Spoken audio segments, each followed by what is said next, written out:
Quello che sembrava un rogo accidentale si è ben presto rivelato essere una brutta storia di violenza e aggressione ai danni di una donna. Era il 5 di settembre quando i vigili del fuoco intervennero in via Riga a Piove di Sacco per un incendio in un'abitazione.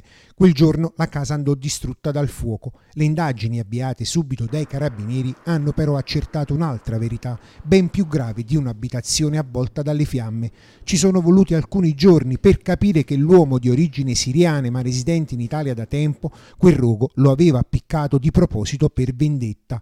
Una trama diabolica perpetrata ai danni della donna e dei due figli minorenni che dopo un litigio finito a pugni e schiaffi si era permessa di ritornare a casa, prendere i figlioletti e fuggire dai suoi genitori.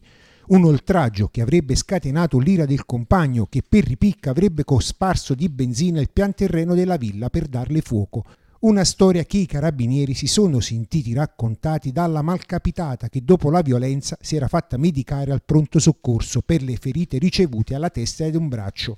Ai militari dell'Arma dunque è bastato seguire gli spostamenti dell'uomo finito in manette quando si è ripresentato sulla scena del crimine sperando di trovare il suo passaporto tra quello che restava di una casa ancora in fumo.